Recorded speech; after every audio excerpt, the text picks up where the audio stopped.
মামলার আসামি হয়েও কিভাবে সাবেক রাষ্ট্রপতি আব্দুল হামিদ দেশ ত্যাগ করলেন সেটি এখন বড় প্রশ্ন হয়ে দাঁড়িয়েছে কিশোরগঞ্জ সহ দেশবাসীর কাছে। বৈষম্য বিরোধী ছাত্র আন্দোলনে হামলা ও গুলির ঘটনায় গত 14 জানুয়ারি সাবেক রাষ্ট্রপতি আব্দুল হামিদ, সাবেক প্রধানমন্ত্রী শেখ হাসিনা, তার বোন শেখ রেহানা, ছেলে সজীব ওয়াজেদ জয়, মেয়ে সাইমা ওয়াজেদ পুতুল, আওয়ামী লীগের সাধারণ সম্পাদক ওবায়দুল কাদের সহ 124 জনের বিরুদ্ধে কিশোরগঞ্জে মামলা করা হয়। কিশোরগঞ্জ প্রতিনিধি রুমন চক্রবর্তীর তথ্যচিত্রে দেখুন ডেস্ক রিপোর্ট। সারা দেশে যারা আওয়ামী লীগের হয়ে লুটপাটের রাজত্ব করেছেন 5 আগস্টের পর তাদের বিরুদ্ধে মামলা হয়। কিশোরগঞ্জ জেলার 11টি থানায় প্রায় অর্ধশত মামলা হয়েছে। মামলাগুলোতে 4000 জনের নামসহ অজ্ঞাত আরও 10,000-এর বেশি জনকে আসামি করা হয়। বেশিরভাগ মামলায় শেখ হাসিনার নাম থাকলেও কোনোটাতেই ছিল না সাবেক রাষ্ট্রপতি আব্দুল হামিদের নাম। 14 জানুয়ারি প্রথম কোনো মামলায় আব্দুল হামিদকে আসামি করা হয়। মামলায় আব্দুল হামিদকে রাখা হয় 3 নম্বর। মামলা থাকা সত্ত্বেও উনি কিভাবে দেশ ত্যাগ করেন সেটা আমাদের জানা নাই। এই দেশ ত্যাগের সাথে কারা কারা জড়িত আমরা এদের বিচার চাই।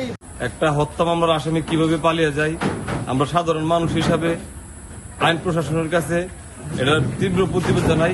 মিটামনের মানুষকে যেভাবে শোষণ করেছে এবং অন্যায়ভাবে অত্যাচার করেছে, আসলে সেটা বলা বাহুল্য লাগে না। আমি চাই প্রশাসনের কাছে সেটা সঠিকভাবে তদন্ত করে তাদের বিচারের আওতায় আনা হোক। পুলিশ জেনেক্সে শিফট করো, লাইফকে লিফট করো। জানায় তহমুল ইসলাম মাঝারুল নামের এক তরুণ কিশোরগঞ্জ থানায় মামলা করেন, সেটি এখন তদন্তাধীন।